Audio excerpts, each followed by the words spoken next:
onto a British hat maker by the name of Marion Meanwell. Meanwell, who was relocating to the United States to live with her daughter and grandchildren, was not planning to actually board the Titanic, but nevertheless, after the other ship that she was scheduled to board on was out of service, she bought a third-class ticket. Amongst the items in her bag would be her marriage certificate, a canary receipt proving a shipment to a retired relative, and a letter from a previous landlord attesting to her paying payments. The fact that the papers were in her pocketbook, which protected the contents from the sea and allowed them to survive, and according to conservators, the thickness and quality of the alligator skin are incomparable to anything you would find today. Making long-lasting items that would withstand the test of time was the general mindset in those days, but sadly, Meanwell perished with the Titanic. One just has to wonder what her life would have been like had she been able to board her original ship and make it to America. Number 8, a menu of the ship's last meal. Have you ever wondered what was on the menu of the biggest luxury ship in the world? Well, you're about to find out. People worldwide are still fascinated by the Titanic 104 years after it sank, not only because of the giant scale of the tragedy, but the Titanic's tale is one of old world valor and nobility. Still, though, it's a tale of old world class differences. Consider the first, second, and third class passengers eating menus. The comprehensive list of options included several courses described in a menu in the Titanic's wreck. First-class passengers had access to a whole host of different kinds of delicacies, and even though the second-class menus were slightly less fancy, they still had delicious dishes. These would include roasted turkey with cranberry sauce, spring lamb with mint sauce, and baked haddock in the sharp sauce. There was also plum pudding and wine jelly. On the other side, though, the third-class menu seemed more like slop for breakfast, lunch, and dinner. Anyone up for some cooked potatoes and rice soup? The important thing to remember is that the Titanic was thought to have the best restaurant on board, and this example does support that claim. For one lunch, over 40 different options for meals were actually available, and that's just in one meal of the day. Just for the first class, though, and it sounds crazy to think about. Number 7, bronze cherub. A bronze cherub would be part of the Titanic, the artifact exhibition, formerly shown at the Luxor Hotel and Casino in Las Vegas. The cherub is a component of a lamp that was left by the staircase that connected C deck to the promenade deck. Although they could be seen all throughout the Titanic, cherub statues were most adorned along the 5-level grand staircase, and which one specifically is up for question. According to CNN, one opinion is that it originated from the higher level of the grand staircase in first class because it's smaller than the cherubs on the main staircase landings. The statue's torch and left foot, which may have been lost when it was yanked from its place, is missing. And with the release of James Cameron's record-breaking box office hit Titanic, this cherub gained notoriety. It was the perfect romantic background character as Jack courted Rose on the grand staircase. Some mistake this big cherub for a smaller one that's been recovered from the ocean floor.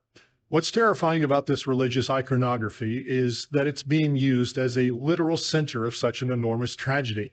Cherubs are usually known as the bearers of the throne or creatures who ascend to God, and some people take this religious figure to have a deeper meaning.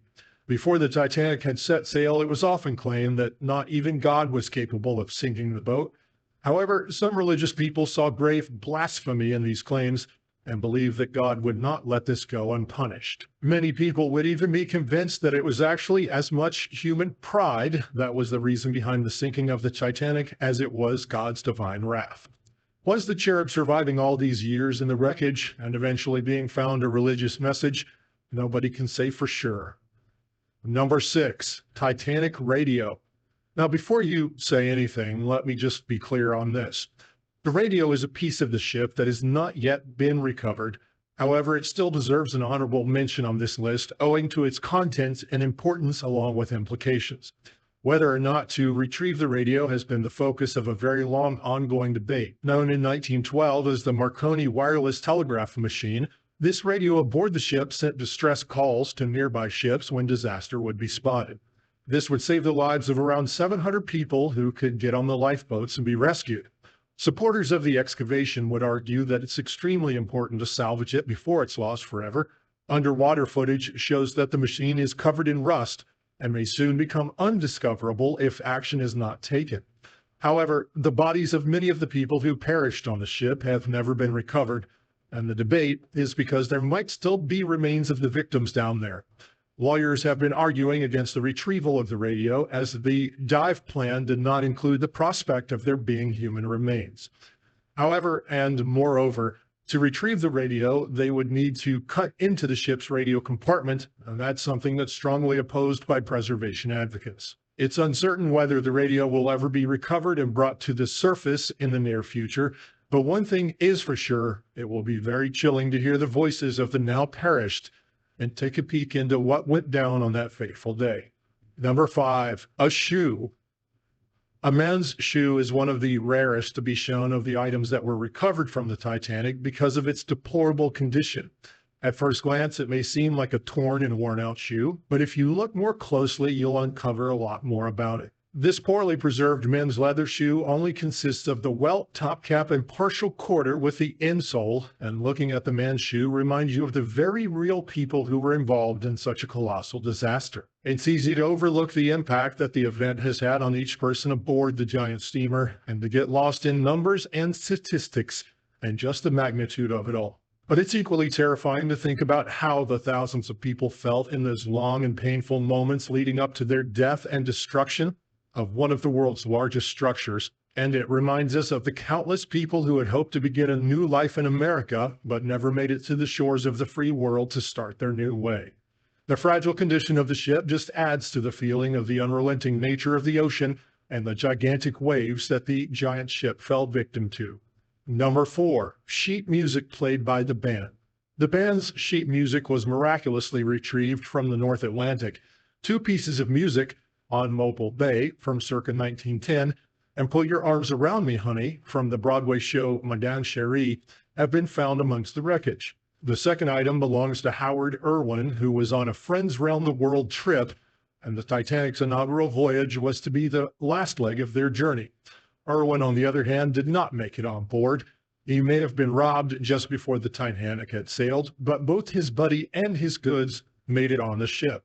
Henry Sudall Jr., Irwin's companion, tragically perished in the shipwreck. Knowing the kind of music being played on the ship takes us one step closer to imagining what it must have been like aboard the Titanic.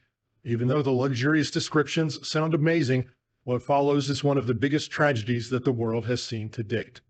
Finding out more and more details about the journey really just makes the tragedy seem so much more real and bigger than one could have ever imagined. Number 3, the telegraph.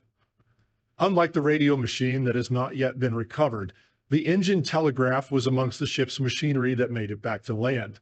This artifact would be found in 1987, and the machine was used to relay commands to the engine room.